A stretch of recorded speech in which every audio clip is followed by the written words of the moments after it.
Hi all. This is our submission to the JCDL 2022 late breaking track. Our paper is titled A Reference Dependence Approach to Enhancing Early Prediction of Session Behavior and Satisfaction. This paper is authored by myself, Tyler Brown, and Dr. Liu from the University of Oklahoma. So as an introduction, this paper is really centered around research being performed in behavioral economics and decision sciences showing that in the context of decision-making under uncertainty, carriers of value behind actions are gains and losses defined relative to a reference point than a final outcome, and that these reference-dependent effects have largely been ignored by most formal IR models. And what we mean by kind of a reference dependence effect, to give you an example, would be a particular point of view that a certain user may have. So, for example, if I have a salary of 100,000 and you tell me I'm getting a 100,000 raise, then I'm excited about a $200,000 salary. But if I were making $1 million beforehand and you told me I was now going to make 200,000, I would have a different frame of reference, and I would be pretty upset by that. So kind of keeping that point of view in mind as users go through their search sessions. So our research is really working to answer two questions. The first being, to what extent can we improve the performance of early predicting session behavior and user satisfaction utilizing these reference dependence features? And the second question, to what extent can we further improve the predictive power of these reference dependence models using varying types of dwell time expectations and rate of satisfaction decays? Overall, to kind of perform this research, we really utilized 3 data sets. These data sets were conducted kind of in a laboratory setting where users were given a particular query that really wasn't supposed to be answered with like a single document. It was something that they were supposed to search for to kind of find and develop an answer. And throughout this setting, different types of metrics and things were recorded for these users. So clicks, search times, document relevancy that were collected as they were performing these queries. And as well as on our KDD data set, which is our third one, relevance and satisfaction were recorded on a Likert scale. So with 1 being irrelevant and 4 being the most relevant. Ultimately, through these data sets, we really were working to predict 3 target variables: total session time, total dwell time on the documents throughout the session, as well as total clicks. Now, one key feature that I just want to re-emphasize, these data sets that we were using, we limited them to the user's first query and used that to kind of predict session results. Now, overall, out of these 3 data sets, we really took and kind of developed what we'll refer to as cost-benefit models, using more of an economical approach. These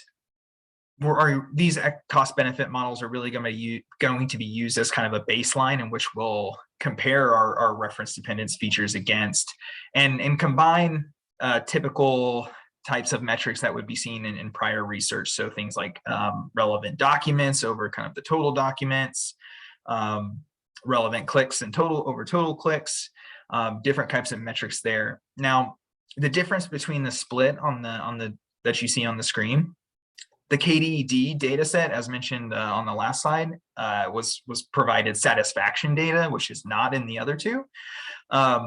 Satisfaction is recorded by the users. So we wanted to kind of go ahead and incorporate that in the analysis as well. So that's the difference kind of on the 2 data sets is one has some satisfaction metrics that we included. Okay, now getting to the reference-based models, ultimately we employed 2 reference models throughout each of this analysis. Now, what these reference models are doing is simulating a certain expectation that the user may have, and then their subsequent satisfaction as they perform their queries around that expectation. So to kind of give you an example, we use an arbitrary kind of satisfaction number of 10, indicating that the user is totally satisfied with their query. Giving an example, let's say on that first query, the user had an expectation that they're going to find their answer or be able to complete their query in 60 seconds. And then they come dissatisfied after that 60 seconds at a rate of 15 seconds. So if you look at kind of the linear model, you can think about, if I'm searching and I hit my 60 seconds expectation, every 15 seconds, I'll kind of decrement that satisfaction by 1. And then on the logistic model, similar, when I hit that 60 seconds, I start to become dissatisfied, but that kind of occurs in a much faster drop, kind of simulating, while the linear model is kind of a constant decrement of satisfaction, the logistic model would kind of indicate I hit my expectation and now I'm much more upset quickly, but that kind of levels off, talking about, well, I may not be that much more upset with my query if I'm a minute over my expectation as opposed to 2 minutes.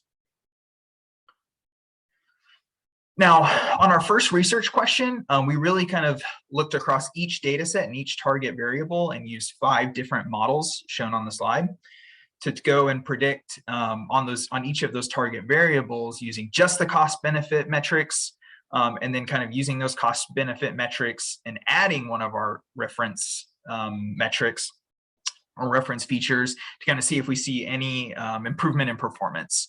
So the example shown, you can kind of see when we added that reference metric, we did see improvements across kind of our 4 evaluation metrics that you see on the far right. So the takeaway being that once we added this reference feature, we did see performance improvements.